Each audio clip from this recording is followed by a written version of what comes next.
Soyez les bienvenus en ce dimanche 15 mars pour ce culte qui sera suivi d'une soupe bienfaisante. Voici venu le temps du rendez-vous avec nous-mêmes, dans l'attente de la rencontre avec Dieu. Rencontrer Dieu, c'est se convertir, être capable de changement. Qu'importe le regard des autres, qu'importe aussi leur jugement, c'est au plus secret de nous-mêmes que se réalise l'inexprimable, la rencontre avec Dieu, la réconciliation avec Dieu. Que la grâce et la paix qui viennent de Dieu notre Père et de Jésus-Christ, notre Sauveur, vous soient données. Je vous invite à la prière. Tu es béni, Dieu de l'univers, car tu nous rassembles ce matin en ce lieu. Tu nous as appelés et nous avons répondu à ton appel. Tu viens nous visiter et déposer en nos cœurs les mots de ta promesse. Tu nous accueilles, tu donnes une place à chacun de nous. Tu es béni, car tu fais route avec nous. Tu es là sur nos chemins, compagnon de chaque jour. Sois avec nous et avec ceux qui n'ont pas pu être là ce matin. Visite notre cœur et notre esprit. Seigneur, viens, nous t'accueillons. Amen. Et nous chantons ensemble le cantique 45-10 à la page 691, « J'ai soif de ta présence ».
Dieu, Père, nous te louons et nous te bénissons parce que tu es le Père de Jésus et que tu veux être aussi notre Père selon ton amour et ta miséricorde.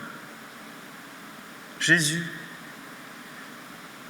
nous te louons et nous te bénissons parce que tu es le Fils de son amour et que tu veux être aussi notre frère, premier-né de tous les enfants de Dieu. Saint-Esprit, nous te louons et nous te bénissons parce que tu es amour du Père et du Fils, jaillissant comme un feu de leur tendresse, et que tu veux aussi habiter en nos cœurs comme un brasier d'amour.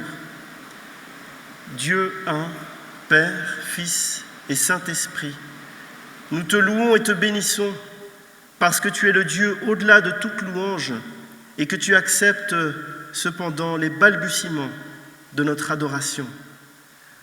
À toi notre amour pour les siècles des siècles. Amen.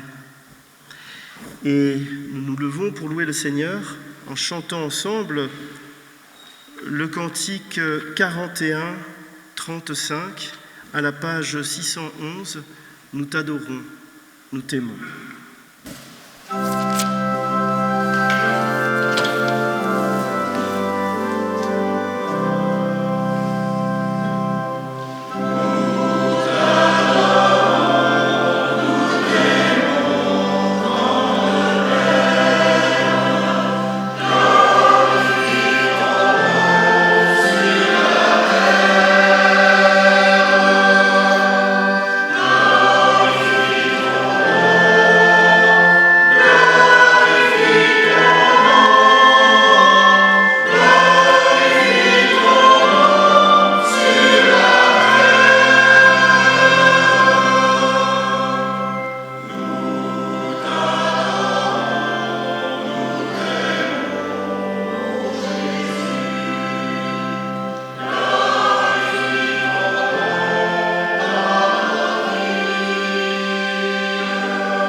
Debout pour la confession de foi. Je crois en Dieu le Père, je crois qu'il a créé le monde pour l'homme. Je crois qu'il a tout créé dans la même joie et le même émerveillement. Je crois en Jésus-Christ, le Fils de Dieu. Il est venu chez nous et pour nous. Il a vécu comme nous, mais en allant jusqu'au bout de la vérité, de l'amour et du don. Je crois en l'Esprit Saint, par qui le monde reçoit la vie et l'amour, et qui rend possible toute justice et toute espérance. Seigneur, que ton règne vienne. Amen. Et nous chantons ensemble le cantique 48, 05, à la page 763. Quel ami, fidèle et tendre.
Paul, dans sa lettre aux Éphésiens, nous appelle à prendre parti pour la lumière contre les ténèbres.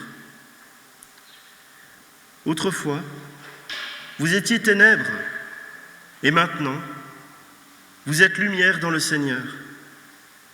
Marchez comme des enfants de lumière, car le fruit de la lumière consiste en toutes sortes de bonté, de justice et de vérité. Examinez ce qui est agréable au Seigneur, et ne prenez point part aux œuvres infructueuses des ténèbres, mais plutôt condamnez-les. Car il est honteux de dire ce qu'ils font en secret, mais tout ce qui est condamné est manifesté par la lumière, car tout ce qui est manifesté est lumière. C'est pour cela qu'il est dit « Réveille-toi, toi qui dors, relève-toi d'entre les morts, et Christ t'éclairera. » Parole du Seigneur. Nous prions. Pardonne-nous, Seigneur. Nous sommes de la lumière, mais si souvent, nous faisons le mal que nous ne voudrions pas faire, et nous ne faisons pas le bien que nous voudrions faire. Bien souvent, nous voulons à la fois te plaire, se plaire à soi-même, plaire aux autres. Pardonne-nous et aide-nous, afin que nous apprenions chaque jour à mieux t'aimer et à aimer notre prochain. Accorde-nous de désirer et de recevoir pleinement ton pardon, pour que notre obéissance soit plus entière et plus joyeuse. Réveille-nous, éclaire-nous. Au nom de Jésus. Amen. Le Seigneur, par la puissance de son amour, nous a délivrés du péché. Que sa paix sans mesure pénètre nos cœurs et nous rende fraternels. Et nous nous levons pour chanter ensemble, à la page 230, le cantique 21-01, tous ensemble, ô notre Dieu.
prière d'illumination.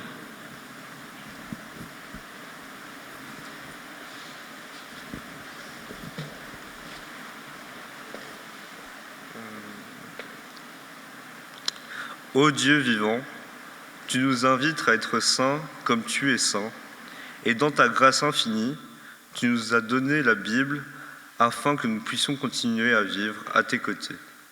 Accorde-nous ton esprit en ce matin et aide-nous à comprendre les messages que tu as pour nous.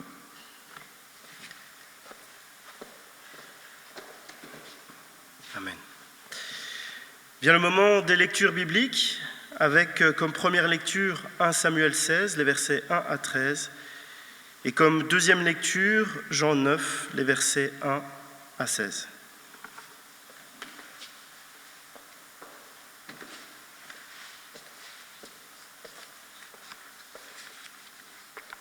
Dans le premier livre de Samuel, chapitre 16, les versets 1 à 13. L'Éternel dit à Samuel: « Quand cesseras-tu de pleurer sur Saül ? Je l'ai rejeté, afin qu'il ne règne plus sur Israël. Remplis ta corne d'huile et va. Je t'enverrai chez Isar, Bethléemite, car j'ai vu parmi ses fils celui que je désire pour roi. » Samuel dit: « Comment irai-je ? Saül l'apprendra et il me tuera. » Et l'Éternel dit: « Tu emmèneras avec toi une génisse et tu diras: je viens pour offrir un sacrifice à l'Éternel. Tu inviteras Isaïe au sacrifice. Je te ferai connaître ce que tu dois faire et tu oindras pour moi celui que je te dirai. » Samuel fit ce que l'Éternel avait dit et alla à Bethléem. Les anciens de la ville accoururent, effrayés au-devant de lui, et dirent: « Ton arrivée annonce-t-elle quelque chose d'heureux ?» Il répondit: « Oui, je viens pour offrir un sacrifice à l'Éternel. Sanctifiez-vous et venez avec moi au sacrifice. » Il fit aussi sanctifier Isaïe et ses fils, et il les invita au sacrifice. Lorsqu'ils entrèrent, il se dit en voyant Eliab: « Certainement, loin de l'Éternel est ici devant lui. » Et l'Éternel dit à Samuel: « Ne prends point garde à son apparence et à la hauteur de sa taille, car je l'ai rejeté. L'Éternel ne considère pas ce que l'homme considère. L'homme regarde ce qui frappe les yeux, mais l'Éternel regarde au cœur. » Isaïe appela Abinadab et le fit passer devant Samuel, et Samuel dit: « L'Éternel n'a pas non plus choisi celui-ci. » Isaïe fit passer Shama, et Samuel dit: « L'Éternel n'a pas non plus choisi celui-ci. » Isaïe fit passer ses 7 fils devant Samuel, et Samuel dit à Isaïe: « L'Éternel n'a choisi aucun d'eux. » Puis Samuel dit à Isaïe: « Sont cela tous tes fils ?» Et il répondit: « Il reste encore le plus jeune, mais il fait paître les brebis. » Alors Samuel dit à Isaïe: « Envoie-le chercher, car nous ne nous placerons pas avant qu'il ne soit venu ici. » Isaïe envoya chercher. Or, il était blond, avec des yeux bleus et une petite figure. L'Éternel dit à Samuel: « Lève-toi, oins-le, car c'est lui. » Samuel prit la corne d'huile et il oignit au milieu de ses frères. L'Esprit de l'Éternel saisit David à partir de ce jour, et dans la suite, Samuel se leva et s'en alla à Rama. Dans l'évangile de Jean, au chapitre 9, les versets 1 à 16. Jésus vit en passant un homme aveugle de naissance. Ses disciples lui firent cette question: « Rabbi, qui a péché, cet homme ou ses parents, pour qu'il soit né aveugle ?» Jésus répondit: « Ce n'est pas que lui ou ses parents aient péché, mais c'est ainsi que les œuvres de Dieu soient manifestées en lui. Il faut que je fasse, tandis qu'il est jour, les œuvres de celui qui m'a envoyé. La nuit vient où personne ne peut travailler. Pendant que je suis dans le monde, je suis la lumière du monde. » Après avoir dit cela, il cracha par terre et fit de la boue avec la salive. Puis il appliqua cette boue sur les yeux de l'aveugle et lui dit « Va et lave-toi au réservoir de Siloé. » Il y alla, se lava et s'en retournant voyant clair. Ses voisins et ceux qui auparavant l'avaient connu comme un mendiant disaient « Ce n'est pas là celui qui se tenait assis et qui mendiait. » Les uns dirent « C'est lui », d'autres disaient « Non, mais lui, il lui ressemble. » Et lui-même disait « C'est moi. » Ils lui dirent donc « Comment tes yeux ont-ils été ouverts ?» Il répondit « L'homme qu'on appelle Jésus a fait de la boue, a oint mes yeux et m'a dit « Va au réservoir de Siloé et lave-toi. » J'y suis allé, je me suis lavé et j'ai recouvré la vue. Et ils dirent « Où est cet homme ?»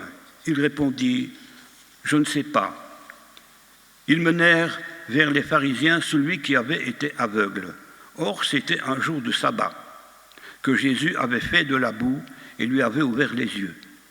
De nouveau, les pharisiens aussi lui demandèrent comment il avait recouvré la vue, et il leur dit « Il a appliqué de la boue sur mes yeux, je me suis lavé et je vois. » Sur quoi quelques-uns des pharisiens dirent « Cet homme ne vient pas de Dieu, car il n'observe pas le sabbat. » D'autres dirent « Comment un homme pécheur peut-il faire de tels miracles ?»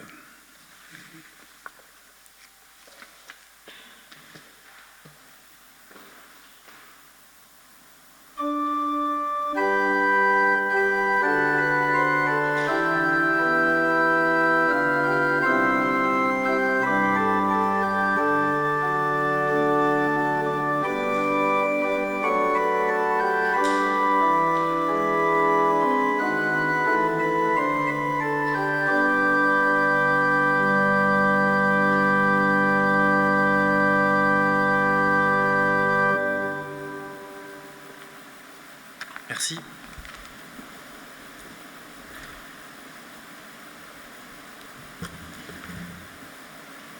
Dans le chapitre 9 de l'évangile de Jean, on nous raconte la guérison d'un aveugle de naissance. Un incident que Jésus utilise comme tremplin pour faire un discours dans lequel il dit être la lumière du monde. J'ai lu quelque part que dans une mine de charbon, il y a longtemps de cela, il y a eu un jour un gros coup de grisou et toute une galerie fut plongée dans l'obscurité. Quand finalement les sauveteurs parvinrent sur les lieux du drame avec des lampes de pétrole, l'un des mineurs les entendit et demanda pourquoi ils n'éclairaient pas leurs torches. En fait, toute la galerie était bien illuminée, mais cet homme ne la voyait pas, car il avait été grièvement blessé au visage par l'explosion. Sa question a montré qu'il avait perdu la vue. Il s'agit là d'un aveuglement physique, mais il existe aussi un aveuglement spirituel qui est beaucoup plus grave que la cécité purement physique. Et dans le chapitre 9 de l'Évangile, selon Jean, Jésus dit « Je suis venu dans ce monde pour qu'un jugement ait lieu, pour que ceux qui ne voient pas voient, et que ceux qui voient deviennent aveugles. » Les religieux juifs du texte, enflés d'orgueil et suffisants, croient voir. Ils croient être aptes aux choses de Dieu à cause de leur connaissance de la loi. Mais en fait, ils rejettent la lumière que Jésus apporte sur Dieu le Père. La lumière a cette propriété d'éclairer et d'aveugler à la fois. Et le même principe opère dans les domaines spirituels et moraux. L'enseignement des Écritures présente la personne de Jésus-Christ et le sacrifice qu'il a accompli sur la croix. Cette révélation, quand elle est comprise, eh bien, elle peut produire l'un des deux effets selon l'accueil qu'on lui fait. Soit on est éclairé, soit on est aveuglé. C'est ce que le récit nous dévoile. Dans la ville de Jérusalem, le Seigneur voit un homme qui est atteint de cécité congénitale. Et il s'agit là d'une condition irréversible. Cet homme a toujours vécu dans les ténèbres et n'a jamais vu les beautés de son pays ou les traits de ceux qu'il aime. En plus, il est indigent et il doit mendier son pain. Pourquoi cette personne subit-elle un sort apparemment si cruel ? Demandent les disciples, qui soulèvent là un problème théologique, mais un problème qui nous concerne tous. Ceux qui croient en la réincarnation, ceux qui croient aussi dans l'idée platonicienne de la préexistence des âmes, eh bien, ils pensent que les malheurs proviennent de fautes commises dans une vie antérieure. Les rabbins, quant à eux, avaient résolu le problème en disant « Il n'y a pas de mort sans péché, ni de souffrance sans culpabilité, point final. » En d'autres mots, si tu es dans le malheur, c'est de ta faute. Tu as forcément fait quelque chose de mal. Et dans le cas d'un homme né infirme, la responsabilité était parfois attribuée aux parents ou plus rarement à l'enfant pendant sa vie embryonnaire. Jésus répond « Cela n'a pas de rapport avec son péché, ni avec celui de ses parents. C'est pour qu'en lui tous puissent voir ce que Dieu est capable de faire. » La déclaration de Jésus est très claire. Cette cécité n'a rien à voir avec la faute de qui que ce soit. Et il dévoile que ce handicap va être l'occasion d'une manifestation de la puissance de Dieu. La vie de cet homme, comme toute vie, se situe dans un cadre qui nous dépasse. Cet homme est aveugle et il va donner au Seigneur l'occasion de le guérir et de montrer ainsi qui il est vraiment, la lumière du monde. Quant à l'aveugle, son infirmité lui a permis de connaître Jésus et de croire en lui pour la vie éternelle. Jésus fait une boue avec de la terre et sa salive et l'applique sur les yeux du malade. Jean ne nous explique pas pourquoi Jésus procède de cette façon, mais en tout cas, le Seigneur agit dans un geste de compassion. Comme c'est le sabbat, la confection de cette pâte d'argile est interdite par la tradition des anciens, car c'était déjà considéré comme un travail. Et Jésus nous montre la primauté de l'amour du prochain, de la compassion. C'est ça qui donne sens à la loi. C'est ça qui donne sens au sabbat. La façon d'agir de Jésus oblige l'aveugle à faire quelque chose s'il veut recouvrer la vue. Il doit se rendre à un certain endroit et se laver, montrant ainsi qu'il a confiance en Jésus qui lui a proposé de le guérir. Plus loin dans le récit, l'homme guéri court chez lui, peut-être même en criant « Je suis guéri, je vois ». Quel chamboulement dans sa vie, lui qui était aveugle et mendiant. Il n'a plus à chercher son chemin.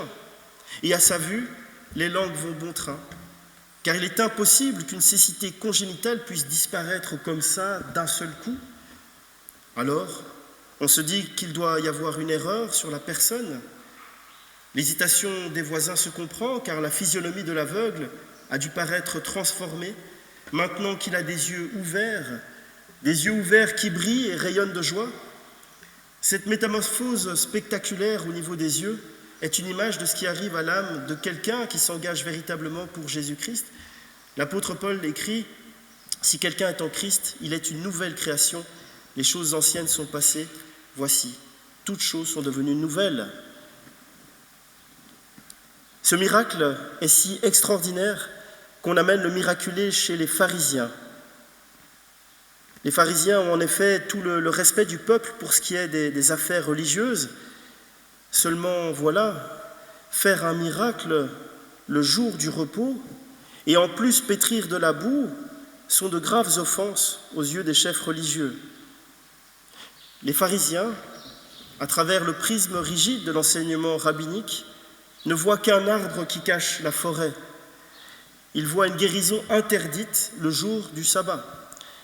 C'est vrai, après tout, la vie de cet homme n'était pas en danger, il ne pouvait donc pas y avoir de dérogation. Cette guérison aurait très bien pu attendre un autre jour.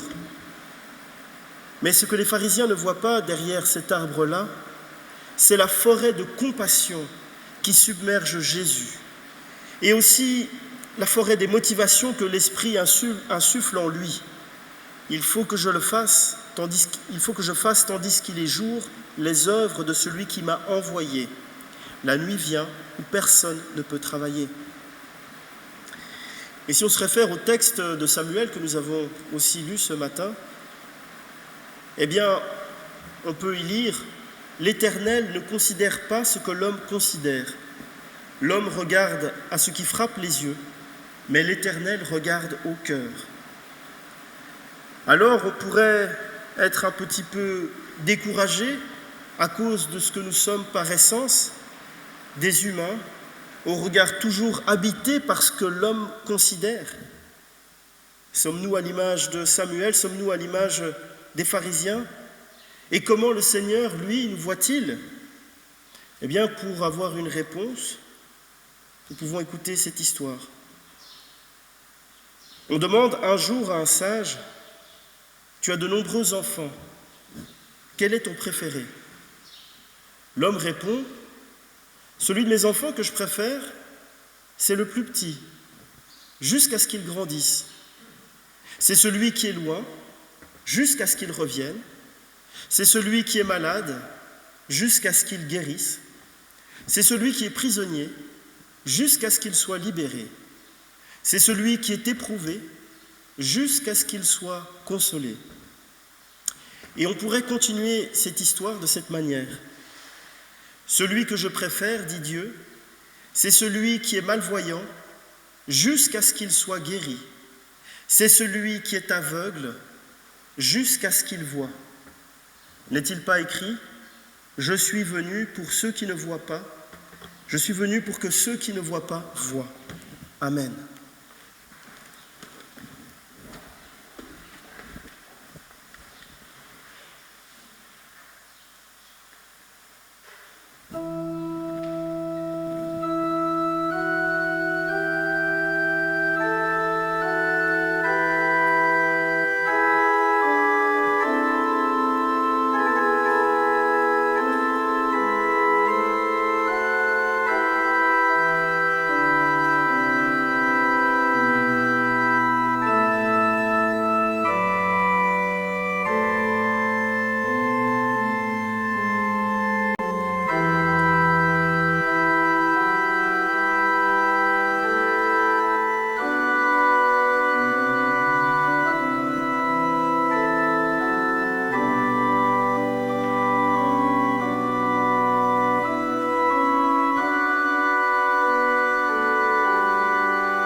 Voici le moment de la prière d'offrande. Pour rappel, nous pourrons trouver des troncs comme celui-ci à l'entrée, et il est possible de laisser une offrande avant ou après le culte.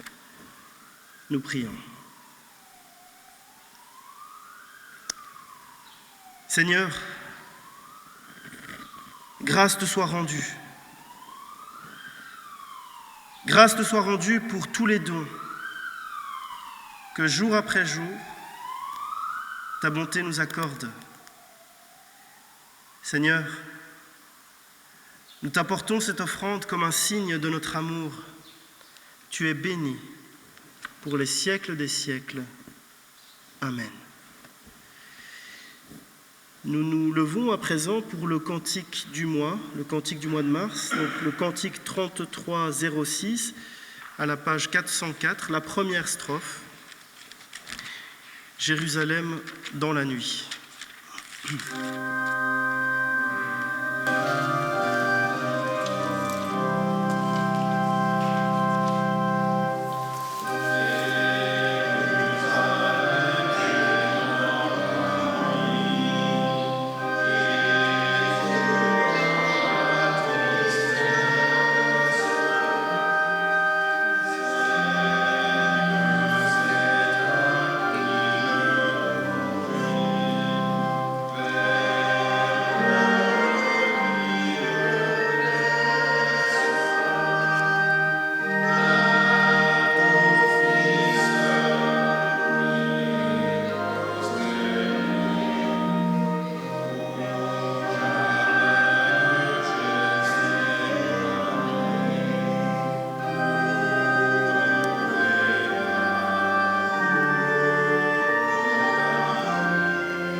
Élevons nos cœurs vers le Seigneur. C'est notre joie de te célébrer, ô Dieu notre Père, pour ce monde que tu as créé si beau et que tu gardes à travers ses douleurs jusqu'au jour où, selon ta promesse, viendra ton royaume. C'est notre joie de te célébrer pour ton Fils, Jésus-Christ, notre Seigneur, né de notre chair, baptisé, tenté, transfiguré, condamné, crucifié, ressuscité d'entre les morts, élevé dans la gloire. C'est notre joie de te célébrer pour ton souffle de vie, l'esprit d'adoption qui nous apprend à te dire « Père », qui exorcise nos peurs et illumine notre foi. C'est pourquoi nous te chantons avec les témoins de tous les temps et tes anges cet hymne à ta gloire. Au cantique 62-42, page 983. Saint, Saint, Saint.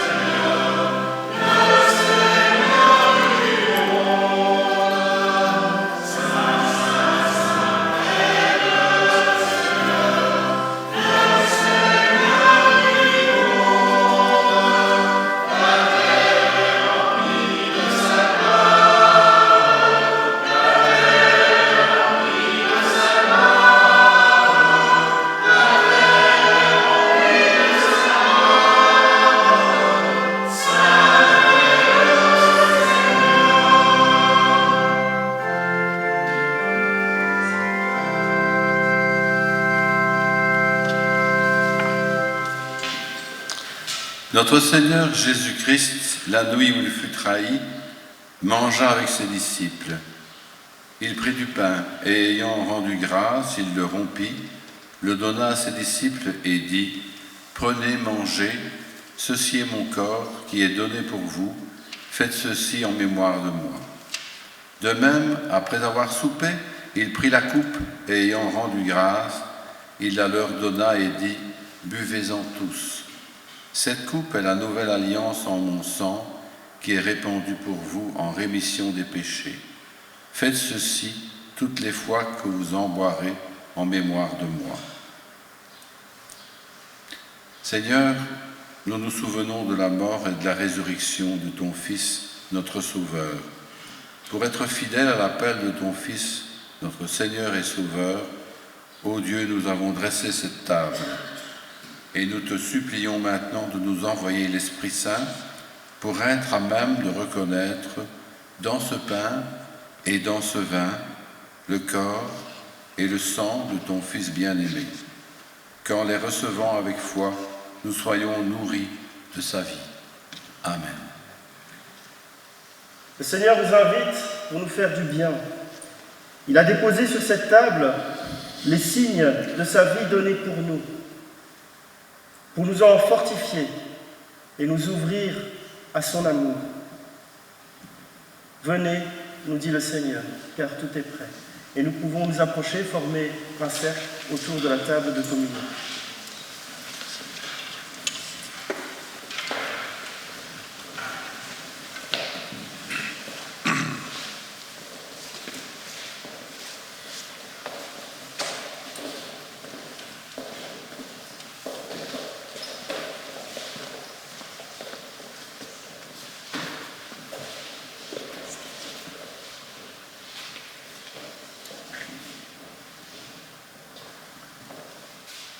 Le pain que nous rompons est communion au corps de notre Seigneur Jésus-Christ.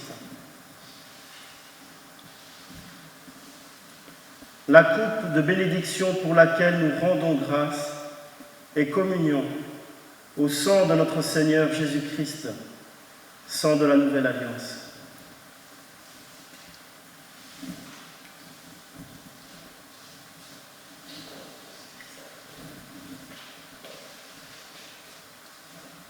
Cantique 36-29, à la page 528.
Nous prions. Dieu, merci. Merci pour ce temps passé dans l'intimité de ta présence et la chaleur de ton amour. Merci pour celles et ceux que tu as placés à nos côtés et que tu nous donnes comme frères et sœurs par lesquels tu nous parles, que tu nous invites à écouter sincèrement. Merci pour la joie des chants, la beauté de la musique. Merci pour la force de ta parole qui nous accompagne sur la route de chaque jour. Dieu Tout-Puissant, nous te prions pour ceux qui souffrent de la perte d'un être cher, de la maladie ou de la précarité. Sois avec eux, Seigneur. Dieu Tout-Puissant, nous te prions pour les dirigeants de ce monde. Aide-les à mettre en place les conditions de la paix, de la dignité et du respect des droits de chacun, avec une pensée particulière pour le Moyen-Orient. Seigneur, nous te disons dans nos cœurs une prière pour ceux qui en ont besoin.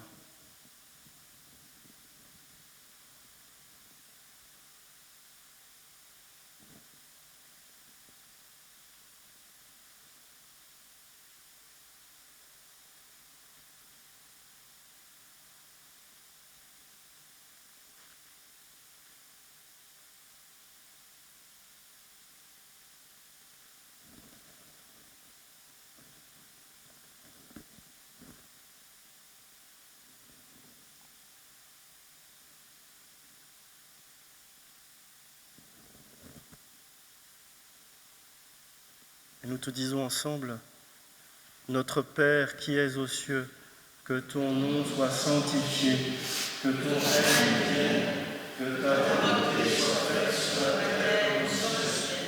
Donne-nous aujourd'hui notre pain de ce jour. Pardonne-nous nos offenses, comme nous pardonnons aussi à ceux qui nous ont offensés.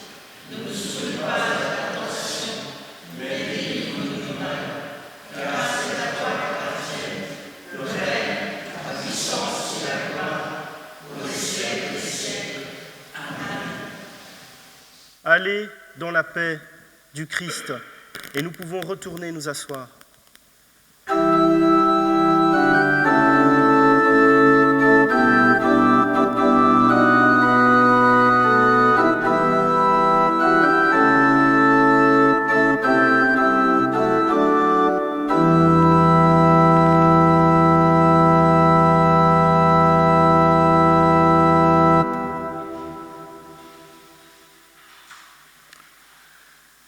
Une petite annonce avant les autres.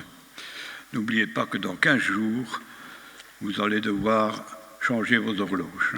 Donc, heure d'été, dans la nuit du 28 au 29 mars, à 3 heures du matin, vous vous levez pour changer vos horloges. N'est-ce pas? Moi, je le fais la veille. Le deuxième tronc de ce jour est destiné au CEP. Alors, quelques dates, bien sûr ce dimanche, soupe bienfaisante dans la salle, à laquelle, bien sûr, vous êtes tous inscrits, et celui qui veut venir boire du café qui n'est pas inscrit, est bien toujours le bienvenu, bien sûr. Il y a du café pour tout le monde, il est bon, c'est moi qui l'ai fait. Le jeudi 19 mars à 17h, consistoire. C'est une heure inhabituelle, mais c'est comme ça. Jeudi 19 mars aussi, journée pastorale à Couenne. Donc notre pasteur risque d'être en retard pour le consistoire? Non, hein, ça va. Le vendredi 30 mars à 14h, réunion de prière. Le samedi 21 mars, assemblée de district à Franerie. Pour ceux que ça intéresse, vous pouvez participer à l'assemblée de district de Franerie si vous voulez, n'est-ce pas? C'est ouvert. Le samedi 25 avril, journée de travail et d'entretien général, et il y a un peu de tout, pour tout le monde, même resserrer des boulons de chaise. Organisée par le conseil d'administration, qui ne fera pas tout le travail, bien sûr, et on a demandé de s'inscrire sur une liste afin que nous puissions évaluer la quantité de nourriture que nous vous donnerons sur l'heure de midi, où c'est du pain sec et de l'eau. Dimanche 26 avril à 15h, assemblée d'église annuelle. Et ça, c'est pour tout le monde, et pas seulement pour les membres des lecteurs. Jeudi 30 avril, réunion trimestrielle du conseil d'administration, c'est la réunion officielle du 3e trimestre. Et alors, au mois de mai, le jeudi 14 mai, jour de l'Ascension, à 9h30, Professe 2026. Le Professe, c'est le Rassemblement national de l'Église protestante unie de Belgique, organisé cette année par la région Anvers-Bruxelles-Limbourg à Heusden-Zolder, près du circuit. C'est pas loin. Il y a des affiches dans la salle, il y a des renseignements disponibles, vous pouvez vous inscrire pour le repas, pour des repas aussi, etc., etc. Dans le courant du mois, on vous mettra d'autres affiches plus précises.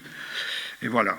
Maintenant, je fais toujours appel à un ou deux membres du consistoire et à candidature pour l'Assemblée d'Église qui se déroulera le 26 avril. Merci.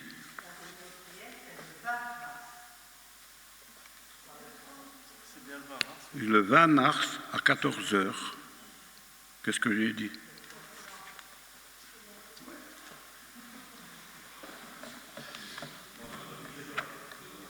Donc le 20 mars, mais moi j'avais aussi entendu le 20 mars, mais le 20 mars, en tout cas vous êtes les bienvenus à 14h. Et alors pour la soupe bienfaisante, comme il y a eu quelques désistements, du coup il y a de la soupe en plus, donc même si vous n'êtes pas inscrit, sentez-vous libre, voilà, il y a assez. Martine? Ciné-débat. Oui, il faut me laisser le temps de le dire quand même. Voilà, c'est le 22 mars, donc un ciné-débat. Et le titre du film, c'est J'y crois encore, voilà. Donc n'hésitez pas, ciné-débat le 22 mars à 14h. Voilà. Nous pouvons nous lever pour l'exhortation et la bénédiction.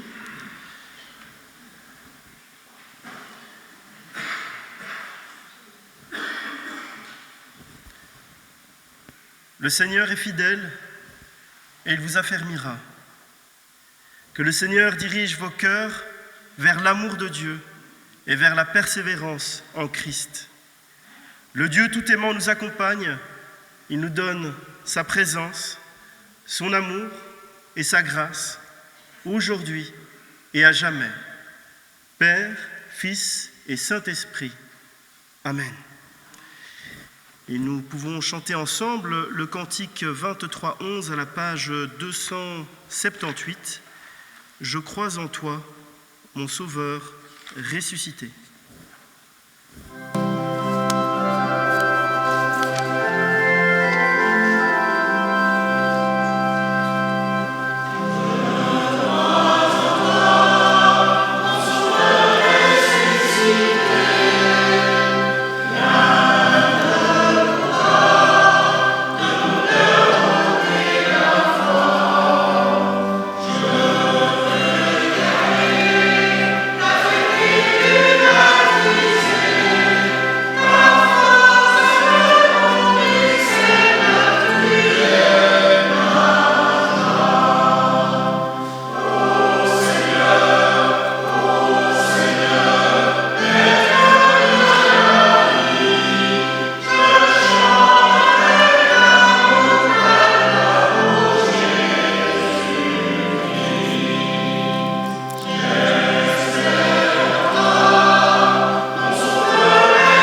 prophète.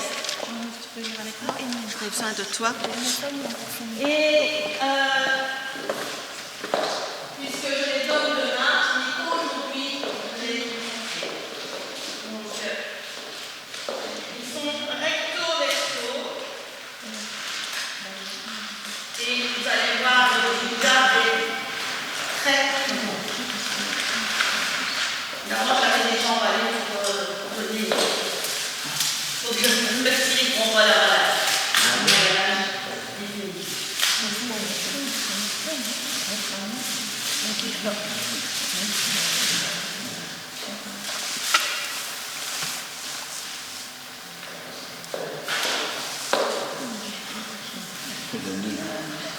Cherchez les ciseaux. Non, j'ai mis un collant que justement ça ne passe pas de dans les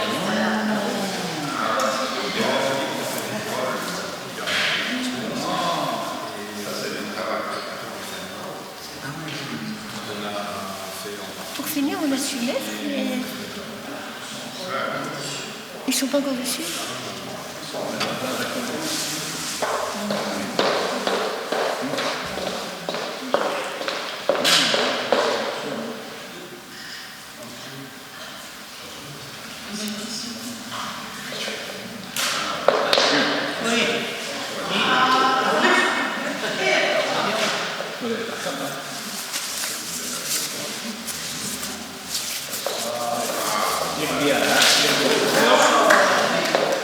Voilà.